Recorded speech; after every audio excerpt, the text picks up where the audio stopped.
სპინოზავრი უფრო გრძელი იყო ვიდრე ტირანოზავრი. ის ბაყაყივით ცურავდა. ზურგზე ჰქონდა ადამიანის სიმაღლის ფარფლი. ადრე მეცნიერებს ეგონათ, რომ სპინოზავრი მოგონილი იყო. ამ ვიდეოში გაიგებთ, რატომ აკვირვებდა სპინოზავრი 10 წლეულობის განმავლობაში პალეონტოლოგებს. ნახავ რა გამოარჩევდა მას სხვა დინოზავრებისგან და შოკის მომკვრელ ისტორიას იმის შესახებ, თუ როგორ შეიძლება, რომ მისი სხეული საერთოდ არასწორად აღედგინათ.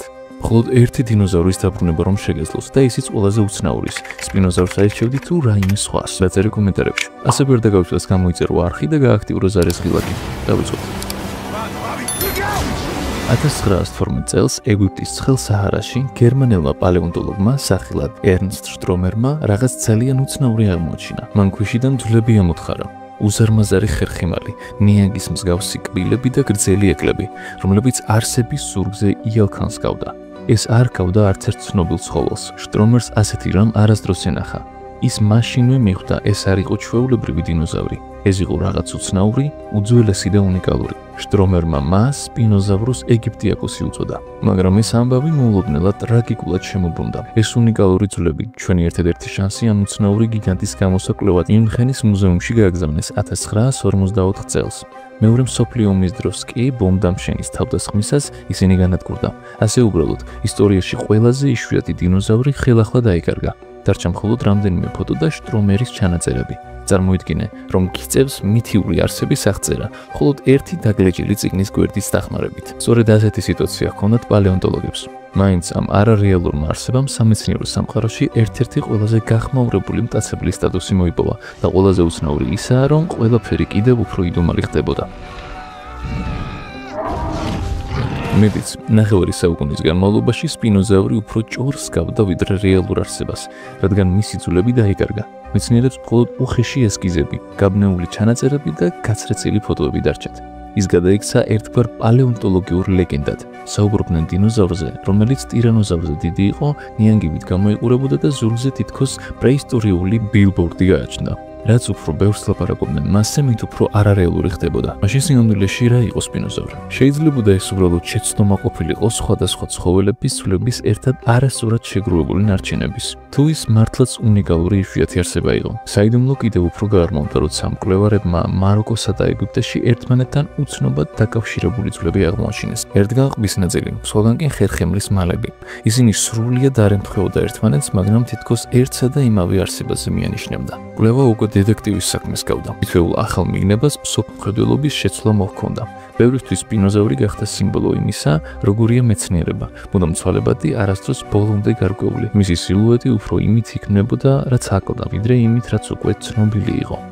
ზოგიერთი საერთოდაც ეჭვობდა, არსებობდა თუ არა ის არსება, რომელიც შტრომერმა აღწერა, მაგრამ უდაბნო რაღაცას მალავდა. იმას, რაც არამხოლოდ ამ ლეგენდას ხსნიდა, არამედ იმას, რაც ბუნების შესახებ ჩვენს წარმოდგენებს მთლიანად უპირისპირდებოდა.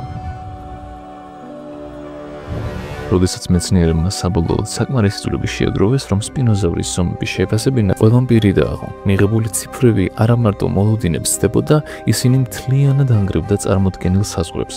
სპინოზავრი უბრალოდ დიდი არ იყო, ის გიგანტური იყო, შეიძლებოდა 15 მეტრზე გრძელიც ყოფილიყო, თავიდან კუდამდე, რაც მნიშვნელოვნად აჭარბებდა ძლიერ ტირანოზავრსაც კი. წონაში კი შეფასებების მიხედვით 7-დან 10 ტონამდე იწონიდა, რაც ნიშნავს, რომ მხოლოდ გრძელი კი არა, შეიძლება უფრო მძიმეც ყოფილიყო. მაგრამ ერთი პრობლემა მაინც რჩებოდა. მიუხედავად გიგანტური ზომებისა, სპინოზავრი არ იყო მძიმე და ტანკივით მასიური, როგორც ტირანოზავრი. მისი ძვლები უფრო წვრილი იყო. თავის ქალა ვიწრო და ნიანგის მსგავსად გაწელილი. მისი სხეული აშკარად არ იყო შექმნილი უხეში ხმელეთისთვის. ის იყო გრძელი, მაგრამ არა სქელი და მსუქანი. მისი ძალა სხვაგვარად გამოიხატებოდა. ის არ იყო მებრძოლი. ეს იყო სრულიად სხვა ტიპის მტაცებელი. მისი უზარმაზარი ფარფლი, რომელიც ადრე მხოლოდ დეკორატიულად ითვლებოდა, მის გიგანტურ სხეულს უცნაურ იერს აძლევდა. თითქოს ბუნების პროპორციების წესებს არღვევდა. სპინოზავრის გარეგნობა მთლიანად უცნაური იყო, თითქოს ის არც იყო ამ პლანეტიდან. სამწუხაროდ ზომამ არ დააკმაყოფილა ის შეკითხვები, რაც მეცნიერებს ჰქონდათ. პირიქით, მან მხოლოდ უფრო მეტი კითხვა გააჩინა. თუ სპინოზავრი მართლაც ასეთი დიდი იყო, მაგრამ არც ერთი ცნობილი მტაცებლის მსგავსად არ იყო აგებული, მაშინ რისთვის იყო შექმნილი? მისი ზომები თითქოს რაღაცას ვერ ეწყობოდა. დიდი მტაცებლები როგორც წესი ხმელეთზე ბატონობენ. ზეგვაჩვენებს ბუნებას და ისტორიული ჩანაწერებიც, მაგრამ სპინოზავრი ამ წესებს არ ამორჩილებოდა. მისი თავი გრძელი და ვიწრო იყო, კონუსის ფორმის კბილებით, არა ხორცის დაგლეჯისთვის, არამედ მოლიპული ნადავლის დასაჭერად. მისი კბილები თევზისთვის იყო განკუთვნილი და არა ხმელეთის ცხოველებისთვის. ნესტოები კი უკან ხომ გადაწეული, რათა წყალში ყოფნისას შეძლებოდა სუნთქვა. მაშინ როცა თავი თითქმის მთლიანად წყალში ექნებოდა ჩაძირული, როგორც ნიანგი. ეს ნიშნები ხმელეთზე მცხოვრები მტაცებლისთვის არ იყო. ეს იყო წყალში ცხოვრების ნიშნები და მაინც ეს დინოზავრი იყო. თეროპოდი, იგივე ჯგუფიდან, საიდანაც ველოცირაპტორი და ტირანოზავრი არის. თითქმის ბუნებამ კარგად ნაცნობი ნახაზი გადადო გვერდზე და თავიდან რაღაც სრულიად ახალი შექმნა. პალეონტოლოგები გაუცებულები დარჩნენ. თუ სპინოზავრი წყალში ნადირობდა, ის იქნებოდა პირველი დინოზავრი, რომელსაც ცურვა შეეძლო და არა უბრალოდ ცურვა, მიხვებით. არამედ წყალქვეშ ნამდვილი ნადირობა, ყბებით დაჭერილი ასობით თევზი. მას ჰქონდა ნიშნები, რომლებიც დინოზავრებთან უბრალოდ არ ასოცირდებოდა. ეს სრულიად ცვლიდა ჩვენს წარმოდგენებს დინოზავრებზე. შეიძლება ისინი მხოლოდ ხმელეთის ბატონები არ ყოფილან. მათ შესაძლოა ძველ წყალმცხოვრებ რეპტილიებთან ერთად გაიზიარეს მდინარეები, ტბები და ჭაობები. და თუ ეს ასეა, მაშინ ბუნება გაცილებით უფრო უცნაური და გაუთვალისწინებელი აღმოჩნდა, ვიდრე გვეგონა. თეროპოდ დინოზავრებს წყალში ლაღად მოცურავი არსებებად ნამდვილად არ იცნობდნენ. ისინი სწრაფად დარბოდნენ, ნადირობდნენ და იბრძოდნენ, მაგრამ სპინოზავრი სულ სხვა ამბავია. მისი ფეხები ფართო და ბრტყელი იყო, თითები გაშლილი და ოდნავ შემჭიდროებული, უფრო ნიჩბებს გავდა, ვიდრე კლანჭებს. ეს არ იყო ფრჩხილები ნადავლის დასაჭერად და არც ჩლიქები შორ მანძილზე სარბენად. ეს იყო ფეხები, აშკარად სხვა მიზნით შექმნილი. დიდი ალბათობით წყალში მოძრაობისთვის. ზოგიერთი მეცნიერი ამჟამად ფიქრობს, რომ სპინოზავრს შესაძლოა ბრტყელი ტერფები ჰქონდა, დიახ, იხვის მსგავსად. ეს მას უფრო მდინარის ნაპირზე მოსიარულე ან წყალში მცურავ მტაცებლად წარმოაჩენს. წარმოიდგინეთ უზარმაზარი მტაცებელი, რომელიც ჩუმად დადის მუხლამდე წყალში. მისი გრძელი ყბები კი ზედაპირზე ზუსტად ისე ჩანს, როგორც თევზის მოლოდინში მყოფი ცხოველის. ის უფრო ყანჩას გავდა ვიდრე ქორს, უფრო ნიანგს ვიდრე ჩვეულ ხმელეთის მტაცებელს და საქმე მხოლოდ ფეხებს არ ეხებოდა. სპინოზავრს დაბალი თეძუები და უშუალოდ მოკლე ფეხები ჰქონდა, იმდენად მოკლე, რომ ხმელეთზე ეფექტურად სიარულს ვერ შეძლებდა. თითქოს ხმელეთზე გადაადგილება მისთვის მთავარი სულაც არ ყოფილიყო. თუ მისი ფეხები წყლისთვის იყო გამორჩეულად შესაძერესი, მაშინ რეალურად როგორი გარემო იყო მისი ნამდვილი ადგილი და რატომ გარდაქმნა ბუნებამ ასეთი მაღალი და ძლიერი მტაცებელი ცხოველი ნახევრად წყალში მცხოვრებ არსებად. აი სწორედ აქ არის ის ნაწილი, რომელიც დღემდე უცნაური რჩება. სპინოზავრის აგებულებაში რაღაც არ ჯდება, თითქოს ბუნება პასუხს სცემდა ისეთ კითხვას, რომელიც ჩვენ ჯერაც არ დაგვისვავს. რამდენად უცნაურიც არ უნდა იყოს სპინოზავრის აგებულება, მის ზურგზე აღმართული ფარფლი ყველაზე თვალშისაცემია. გრძელი ზურგის წვეტები დაახლოებით 2 მეტრამდე იზრდებოდა, რაც მას დედამიწის ისტორიაში ერთ-ერთ ყველაზე შთამბეჭდავ და უჩვეულო გარეგნობის არსებად აქცევდა. მაგრამ მთავარი კითხვაა, რატომ ჰქონდა ასეთი ფარფლი? ზოგი მეცნიერი თვლის, რომ ეს შესაძლოა სხეულის ტემპერატურის რეგულაციას ემსახურებოდა, სითბოს შენარჩუნებას ან გამოყოფას. ზოგი მეცნიერი ფიქრობს, რომ ფარფლი შესაძლოა საგამოფენო მიზანს ემსახურებოდა. პარტნიორის მოსაზიდად, მეტოქის შესაშინებლად ან ნადავლის დასაბნევად. ხები ვარაუდობდნენ, რომ ის ცურვისას ბალანსისთვის გამოიყენებოდა, როგორც ფრთა ან ზურგის ფარფლი. მაგრამ არც ერთი თეორია სრულად არ ხსნის ამ დინოზავრის სტრუქტურის სიდიდეს, ფორმას და აშკარა მოუხერხებლობას. ფარფლი საკმაოდ სუსტი იყო. ის ბრძოლისთვის გამოუსადეგარი ჩანდა. არც რაიმე დამცავი საფარი ჰქონდა. იყო თხელი, ფოროვანი და მტრევადი. ზოგ რეკონსტრუქციაში ის ისეთი ირს იღებს, თითქოს სპინოზავრს ან ანელებდა, ან ნადავლისა თუ მტრისთვის უფრო ადვილად შესამჩნევს ხდიდა. ეს იმ ტიპის დეტალია, რომელიც ძალიან მნიშვნელოვნად გამოიყურება, მაგრამ ვერაფრით აიხსნა, რისთვის იყო საჭირო. აი ამიტომაც არის ის ასეთი შემაშფოთებლად იდუმალი. ბუნება იშვიათად ხარჯავს ენერგიას ისეთ რამეზე, რასაც კონკრეტული მიზანი არ აქვს. შეიძლება ის უბრალოდ შეცდომა იყო, ან იქნებ წარსულიდან დარჩენილი დეტალი. ან კიდევ რაღაც ცევის გასაღები, რომელიც ჩვენ ჯერ არ გვინახავს. შეიძლება სწორედ ამ ფარფლში იმარება პასუხი იმ კითხვაზე, რომელიც ჯერ არც კი დაგვისვენს. დაახლოებით 95 მილიონი წლის წინ ის მიწა, სადაც სპინოზავრი ცხოვრობდა, არაფრით გავდა დღევანდელ საჰარას. მაშინ ეს იყო ტროპიკული მდინარეების, ტბებისა და ჭაობების გიგანტური სისტემა, გონდვანას სახელით ცნობილ უძველეს კონტინენტზე. ეს სველი და გაუკაცრიელებული მიწა მას პინძლობდა ერთ-ერთ ყველაზე დიდ და უჩვეულო არსებებს, რაც კი ოდესმე ცხოვრობდა ხმელეთსა თუ წყალში. სპინოზავრთან ერთად ცხოვრობდა მტაცებელი სახელად სარქოსუხუსი, მეტსახელად ზემნასი, 12 მეტრზე გრძელი ნიანგი, რომლის ის ყბებსაც შეეძლო ავტომობილის გახლეჩაც კი. და ეს არ იყო ერთადერთი. იმავე წლებში დაცურავდა გიგანტური ხერხთევზა სახელად ონქროპრისტისი. ის 6 მეტრიან ხერხის მსგავს ხვილს იყენებდა საკვების მოსაპოვებლად და სხვა არსებებისთვის კონკურენციის გასაწევად. წარმოიდგნენ უძველესი წყლებით სავსე სამყაროს დაძაბულობა, დინოზავრი ნიანგისებური ყბებით, უპირისპირდება გიგანტურ ბასრცხვირიან თევზებს და ურჩხულ ნიანგებს. ეს იყო დაუნდობელი სამყარო, სადაც მტაცებლებს გადარჩენისთვის უნიკალური თვისებების განვითარება სჭირდებოდათ. თითოეული არსება თავისებურად ებრძოდა გარემოს, ხმელეთზე, წყალში ან ჭაობში ბატონობისთვის. სპინოზავრი უბრალოდ უცნაური არ ყოფილა. ის ერთ-ერთი მთავარი მტაცებელი იყო ამ დაკარგულ გიგანტთა სამყაროში. ძველ ეკოსისტემაში ჩაღრმავება გვაჩვენებს, რამდენად საოცრად შეუძლია ბუნებას შექმნას არსებები, რომლებიც ადამიანურ წარმოსახვასაც კი აღემატება. როდესაც მეცნიერებმა პირველად აღმოაჩინეს სპინოზავრის თავის ქალა, ის სულაც არ ჰგავდა იმას, რასაც მისი ზუმის დინოზავრთან მიმართებით იფიქრებდი. ტირანოზავრის მსგავსად ღრმა და გამანადგურებელი ყბების ნაცვლად მას გრძელი წვრილი დინგი ჰქონდა, რითიც უფრო გრიალს ჰგავდა. თევზებზე მონადირე ნიანგის ნათესავს. მისი კბილები არ იყო დანასავით ბასრი, ისინი კონუსის ფორმის იყო. ხორცს არ ჭრიდა, უბრალოდ თევზს უჭერდა და ასე აკავებდა.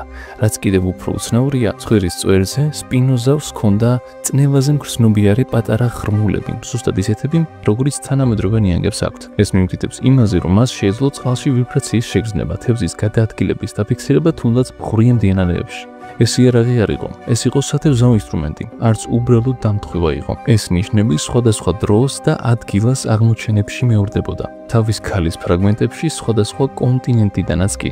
ბუნებამ თითქოს ერთი და იგივე დიზაინი ხელახლა შექმნა, საოცრად ზუსტი მსგავსებით, მაგრამ აქვე ჩნდება შემაშფოთებელი კითხვა. თუ სპინოზავრის თავი ნიანგს ჰგავდა და მისი კიდურებიც თანდათან წყალში ცხოვრებისთვის უფრო შესაფერისი ხდებოდა, რამდენად შეიძლება ჯერ კიდევ კლასიკურ დინოზავრად ჩაითვალოს, რაც უფრო ღრმად ვსწავლობთ მის თავის ქალას, მით ნაკლებად გავს ჩვეულებრივ რეპტილიას. ეს არსება თითქოს ორ განსხვავებულ ბუნებრივ სამყაროს შორის არსებულ ზღვარს არღვევს და თუ მისი თავი ასე იცვლება, მაშინ კიდევ რა შეიცვალა? 2010-იან წლებში აღმოჩენილმა ახალმა ნამარხებმა მთლიანად გადაატრიალა ის, რაც მანამდე სპინოზავრზე ვიცოდით. აღმოჩნდა, რომ მისი უკანა ფეხები გაცილებით მოკლე იყო, ვიდრე ადრე ეგონათ, ზოგი შეფასებით კი 25%-იც კი. ეს სერიოზული ბიომექანიკური პრობლემაა, იმისთვის, ვინც თითქოს ხმელეთის დომინანტი მტაცებელი უნდა ყოფილიყო. მოკლე ფეხები ნიშნავდა მოკლე ნაბიჯიან მოძრაობას, დაბალ სხეულს და არასტაბილურობას. კლასიკური თეროპოდივით გამართულად სიარული პრაქტიკულად გამორიცხული იყო. სერვილი ხომ მithumetes. ახლა კი გამოდის, რომ ახალ რეკონსტრუქციებში უბრალოდ დგომაც კი მოუხერხებელი ჩანდა. ზღაპრული მონადირე იურიული პარკიდან. ახლა ისე გამოიყურებოდა, თითქოს ხის ჯოხებზე სიარულს ცდილობდა. თანაც იმ ჯოხებზე ნახევრად გადაჭრილი რომ არის. მეცნიერები დაბნეულები დარჩნენ. არც ერთ სხვა მტაცებელ დინოზავრს ასეთი პროპორციები არ ჰქონდა. ზოგიერთი კი იმაზეც ალაპარაკდა, რომ სპინოზავრი შესაძლოა 4-ზე მოძრაობდა, რაც თეროპოდებისთვის მის წარმოუდგენელია. მაგრამ ყველაზე უცნაური ისაა, რომ მისი მოკლე ფეხები სინამდვილეში იდეალური იყო ისეთი ცხოველისთვის, რომელიც მთლიანად ხმელეთზე არ ცხოვრობდა. თუ მდინარეებსა და ჭაობებში გადაადგილდები, გრძელი ფეხები მხოლოდ ხელს შეგიშლის. ამიტომ ის, რაც მოუხერხებლობაც ჩავთვალეს, შესაძლოა იდეალური ადაპტაცია იყოს წყლისთვის. და თუ ეს ასეა, მაშინ გამოდის, რომ წყლებია სულ სხვა არსება წარმოგვედგინა.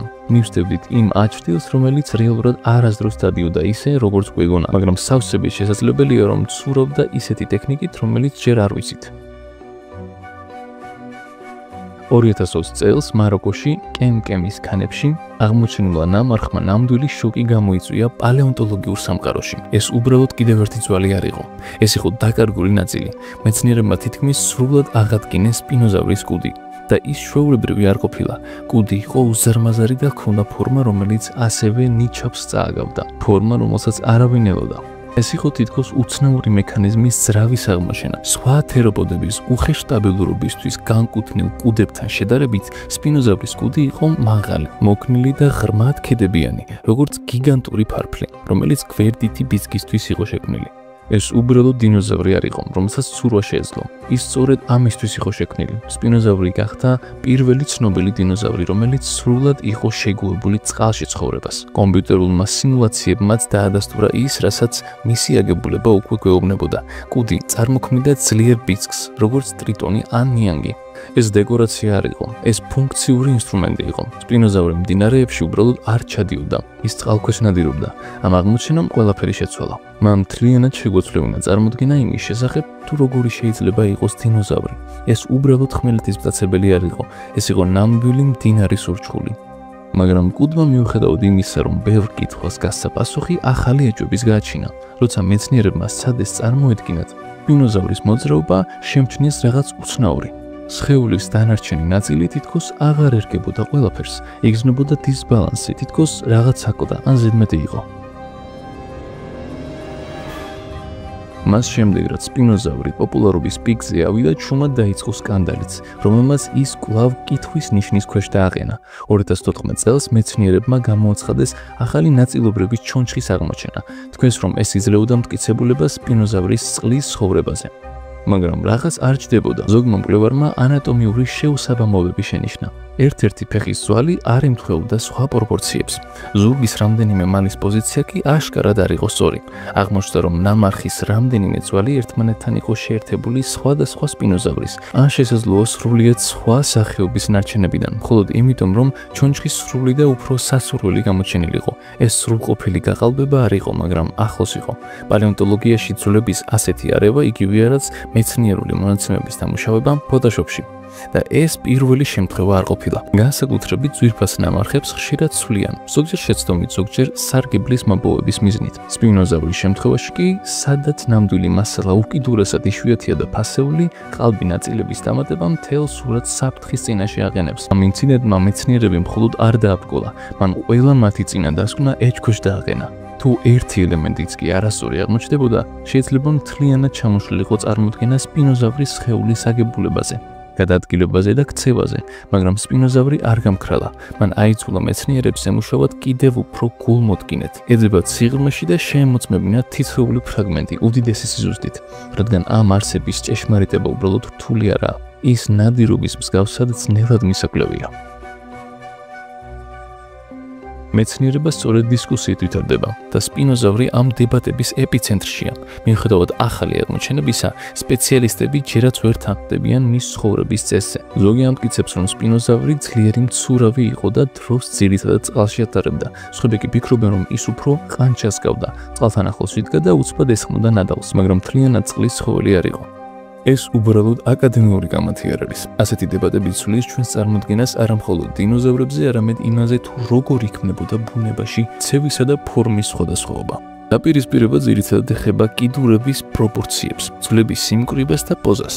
ზოგი რეკონსტრუქცია სპინოზავრს გამართულ ფორმაში გვიჩვენებს, ზოგი კი 4-ზე მდგომს. ეს განსხვავებული ხედვები ცვლის ჩვენს წარმოდგენას მისივე ნადირობის სტილზე და საცხოვრებელ გარემოზეც კი. თითოეული ახალი ფრაგმენტი ახალ თეორიებს და ახალ დაპირისპირებებს იწვევს და სწორედ ეს აქცევს პალეონტოლოგიას ასეთ ცოცხალ პროფესიად. ეს არის დახურული წიგნი, ეს არის განუწყვეტლივად ზრდადი ისტორია, რომელიც ახალ მტკიცებულებებსა და ახალ ხედვებზე აგებული. ზოგჯერ სწავლის პროცესში საჭიროა ძველი იდეების მიტოვება, რათა გზა გაუხსნათ უფრო უცნაურ, მაგრამ საოცარ ახლებურ ხედვებს. სპინოზავრი სწორედ ამ სირთულის სიმბოლოა. ის ამრუდებს სიცხადეს და იწვევს ცნობის მოყვარეობას. მისი ისტორია პასუხზე ნაკლებად უფრო ცოდნის ძიების შთაგონებაა. და როცა დებატები გრძელდება, ერთი რამ აშკარაა: სპინოზავრი არ ჩაეტევა რომელიმე მარტივ ჩარჩოში. პოპ კულტურაში ხშირად აპირისპირებენ სპინოზავრს და ტირანოზავრს ეპიკურ ბრძოლებში, მაგრამ რეალობა ბევრად უფრო რთულია. ეს გიგანტები მილიონობით წლით იყვნენ დაშორებულნი. სპინოზავრი დაახლოებით 95 მილიონი წლის წინ ცხოვრობდა გარყტენიან გარემოში. ტირანოზავრი ბევრად მოგვიანებით გამოჩნდა და ხმელეთის დომინანტი მტაცებელი იყო. ისინი არც ერთ დროს ცხოვრობდნენ და არც ერთ სივრცეში. სპინოზავრი წყალში ჩასაფრებული მონადირე იყო, ნიანგის მსგავსი, ნიჩბისებრი კიდურებით და ცურვისთვის შესაფერი სიგუდით. ტირანოზავრი კი ხმელეთის მტაცებელი იყო, უზარმაზარი დამამსხვრეველი ყბებით. ამ ორის ბრძოლა შესაძლოა საინტერესო ფანტაზიაა, მაგრამ რეალობასთან ძალიან შორს დგას და მაინც ეს შედარება გვიჩვენებს ბუნებრივ განსხვავებებს. ტირანოზავრს ჰქონდა უხეში ძალა და მძლავრი ნაკბენი. სპინოზავრი კი უნიკალური მახასიათებლებით იყო მორგებული წყალთან ცხოვრებას. ეს გავს მებრძოლი მოკრივის და ოსტატი მოჭიდავის შედარებას. ორივე ჩემპიონია, მაგრამ სრულიად განსხვავებულ არენაზე. ასეთი განსხვავებები გვიჩვენებს, რამდენად მრავალფეროვანი იყო დინოზავრების სამყარო. ისინი მხოლოდ დიდი და საშიში არ იყვნენ, თითოეულს ბუნებაში თავისი უნიკალური როლი ჰქონდა. ლეგენდებში ისინი შესაძლოა ებრძვიან ერთმანეთს, მაგრამ რეალურ სამყაროში ისინი იყვნენ თავიანთი სამყაროს მეფეები. მიუხედავად იმისა, რომ ბევრი მტკიცებულება წყალში ცხოვრებაზე მიუთითებს, ზოგი პალეონტოლოგი ფიქრობს, რომ სპინოზავრი მთლიანად წყლის ცხოველი არ ყოფილა. შეიძლება ის უფრო ჭაობის მტაცებელი იყო. მდინარის ნაპირზე მდგარი, როგორც გიგანტური წერო ან ყანჩა და წყლის ზედაპირზე მოცურავე თევზებზე ნადირობდა. მისი გრძელი კისერი და ვიწრო ყბები იდეალური იყო სწრაფი დარტყმებისთვის, ხოლო ნიჩბის მსგავსი ფეხები ეხმარებოდა მას, რომ დალახიან ნაპირზე წონასწორობა შეენარჩუნებინა.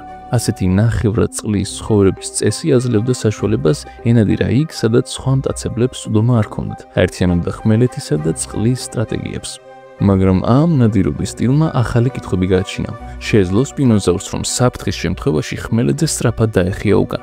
მისი მოკლე ფეხები მიანიშნებს, რომ წყლის გარეთ დიდი სისწრაფით ვერ მოძრაობდა, ამიტომ ხმელეთზე ის შესაძლოა უფრო დაუცველი ყოფილიყო. აქ ხვდებით არსებას, რომელიც ორ სამყაროს შორის ცხოვრობდა. წყალზე მორგებული, მაგრამ მაინც მიწაზე დამოკიდებული. ეს არა სრულყოფილებაზე, არამედ გადარჩენაზეა, ბუნების ჭკვიან და მოქნილ ადაპტაციაზე. და სწორედ ამ შუალედურ სივრცეში სპინოზავრმა იპოვა უპირატესობა, რომელსაც სხვა დინოზავრები ვერ ფლობენ. ჩვენ და გასაკვირად კვლევებმა აჩვენა, რომ სპინოზავრს ჰქონდა მსუბუქი და ნაწილობრივ ღრუსებრი ძვლები, ბევრად მსუბუქი ვიდრე სხვა მელეთის მტაცებლებს. ეს სტრუქტურა ეხმარებოდა მას, რომ წყალში ადვილად აფარფატებულიყო და წონასწორობა შეენარჩუნებინა. ღრუ ძვლები ხშირია ფრინველებში. ის მათი ფრენისთვის აუცილებელია, მაგრამ ეს იშვიათია ისეთ გიგანტურ ქვეწარმავლებში, როგორიც სპინოზავრია.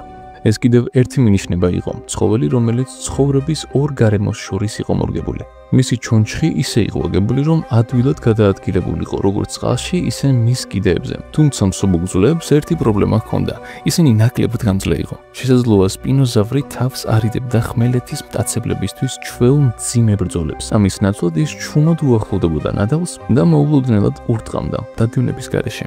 სწორედ ეს დეტალი კიდევ ერთხელ გვაჩვენებს, თუ როგორ ახერხებდნენ ძველი ცხოველები ადაპტაციას ბუნებრივ გარემოსთან სრულიად მოულოდნელი გზებით. ბუნება მხოლოდ გიგანტების შექმნით არ შემოიფარგლებოდა. ის ქმნიდა სპეციალისტებს და სპინოზავრის ღრუ ძვლები თითქოს ჩუმად გვიყვებიან იმ სამყაროს საიდუმლოს, სადაც თვით ყველაზე საშიშ მტაცებლებსაც წყალი ასწავლიდა წესებს. სპინოზავრი არ ცხოვრობდა მშრალ უდაბნოებში ან მტრიან ველებზე. ის ერთ-ერთ ყველაზე წყლიან და დატბორილ გარემოში ბინადრობდა, რაც კი ოდესმე დინოზავრების ეპოქაშია დაფიქსირებული. ცარცული პერიოდის შუაში მისი საცხოვრებელი სივრცე იყო უზარმაზარი მდინარეების, ჭაობებისა და ლაგუნების ქსელი, იმ ტერიტორიაზე, რაც დღეს ჩრდილოეთ აფრიკად ითვლება. წარმოიდგინეთ დაუსრულებელი წყლები, სავსე გიგანტური თევზებით, ნიანგებით და მცურავი მცენარეებით. ეს წყლიანი სამყარო იყო არა უბრალოდ ფონური გარემო, არამედ ბუნებრივი ძალა, რომელმაც ფორმა მისცა სპინოზავრის ცხოვრების წესს. იგი გადაიქცა ნახევრად წყლის მტაცებლად, რომელიც ერთდროულად ჰგავდა თევზზე მონადირეს და ამფიბიურ არსებას. დატბორილი ტყეები და ცვალებადი მდინარის არხები ნადირობისას დიდ მოთმინებასა და ფრთხილ მოძრაობას ითხოვდნენ, როგორც ხმელეთზე, ისე წყალში. ამ პერიოდში კლიმატი იყო ცხელი და ტენიანი, შესანიშნავი დიდი ქვეწარმავლებისთვის, მაგრამ სირთულეებით სავსე მათთვის, ვისაც მშრალი გარემო ერჩივნა. სპინოზავრი გადარჩა, იმიტომ რომ აერჩია წყლიანი სივრცე, გარემო, რომელსაც სხვები ვერ ეგუებოდნენ. მან რისკიანი გარემო საკუთარ სამეფოდ აქცია. ასეთი ეკოსისტემის გაგება გვაჩვენებს, როგორ შეუძლია კლიმატსა და ბუნებრივ გარემოს ცხოველთა ქცევისა და სხეულის ჩამოყალიბებაზე გავლენის მოხდენა. სპინოზავრი უბრალოდ არ გადარჩა, მან წყალზე აშენებულ სამყაროში ბატონობა მოიპოვა. პოპ კულტურამ სპინოზავრი უკვდავყო ფილმში იურული პარკი 3, მაგრამ ჰოლივუდური ვერსია რეალობასთან ძალიან შორსაა. ფილმში სპინოზავრი წარმოდგენილია როგორც უზარმაზარი აგრესიული ხმელეთის მტაცებელი, რომელიც უპირისპირდება ტირანოზავრს და ადამიანებსაც კი დასდევს. თუმცა რეალური სპინოზავრი სრულიად განსხვავებული იყო. მას ჰქონდა მოკლე ფეხები, სურათის განკუთვნილი კუდი და ნიანგის მსგავსი ვიწრო ცხვირი. მისი სხეულის აგებულება უფრო წყალში ცურვისთვის ან ჭაობში გადაადგილებისთვის იყო მორგებული და არა სწრაფად სირბილისთვის. ზურგზე არსებული ფრთა ფილმში არასწორადაა გამოსახული. რეალურად ის შესაძლოა სხვა ფუნქციას ასრულებდა და მხოლოდ დასაშინებლად არ გამოიყენებოდა. ფილმები ხშირად ამჯობინებენ დრამას და შინაარსს, მაგრამ ამასთან ერთად ხშირად აჭარბებენ რეალურ ფაქტებს. სპინოზავრის პოპულარული ვერსია შესაძლოა სანახაობრივი იყოს, მაგრამ ის სერიოზულად არღვევს მის ნამდვილ ბუნებას. ასეთი გამოსახულება აბუჭებს სურათს. შეიძლება ითქვას, რომ აშლილია წლების განმავლობაში დაგროვებული სამეცნიერო ცოდნა და გადატანილია ყველაფერი ზედაპირულ დონეზე. ეს კარგად აჩვენებს, როგორ შეუძლია მეცნიერებას და მედიას ერთდროულად დააინტერესოს ხალხი, მაგრამ ზოგჯერ შეცდომაში შეიყვანოს ის. რეალური სპინოზავრის შეცნობა გვაძლევს შესაძლებლობას დავაფასოთ მისი უჩვეულო ბუნება და ბუნების ჭკვიანური მოწყობა. ბევრად ღრმა და საინტერესო ვიდრე ჰოლივუდის წარმოდგენა. ხშირად კი სწორედ სინამდვილე ხდება უფრო საოცარი ვიდრე ფანტაზია. მრავალწლიანი კვლევის შემდეგაც კი სპინოზავრი ერთ-ერთ ყველაზე იდუმალ არსებად რჩება პალეონტოლოგიაში. თითოეული ახალი აღმოჩენა თავიდან წერს მის ისტორიას, მის ზომებზე, ფორმებზე და ცხოვრების წესზეც კი. მეცნიერები დღემდე დაობენ მის პოზაზე, როგორ ნადირობდა, რამდენად ღრმად შეეძლო წყალში ჩაყვინთვა და როგორ ინარჩუნებდა ბალანსს იმ უზარმაზარი ფრთით. სირთულის ერთ-ერთი მთავარი მიზეზი იშვიათი ნამარხებია. ტირანოზავრის ძვლები ხშირად გვხვდება, ხოლო სპინოზავრის ნაწილები ფრაგმენტულია და ძალიან იშვიათი. ამიტომ თითოეული ძვალი ფასდაუდებელია და ყველა თეორია ჯერ კიდევ დროებითია. რაც უფრო მეც ვიგებთ, მით უფრო მეტი კითხვა ჩნდება. სპინოზავრი ჰგავს ბუნებრივ თავსატეხს, თითქოს შექმნილია იმისთვის, რომ მეცნიერები მუდმივად ეჭვში ჰყავდეს. ის არ ჯდება ჩვეული გაგების ჩარჩოში. თუ როგორი უნდა იყოს დინოზავრი, ეს გვახსენებს, რომ მეცნიერება არ არის სტატიკური. ის მუდმივი ძიებაა, შეცდომების გასწორება და აუცხრების აღმოჩენა. და სწორედ ეს ამოუცნობობა ხდის სპინოზავრს ასე მიმზიდველს. ის გვიხსნის კარს უძველეს სამყაროში, რომლის ჯერ მხოლოდ ზედაპირს უყურებთ.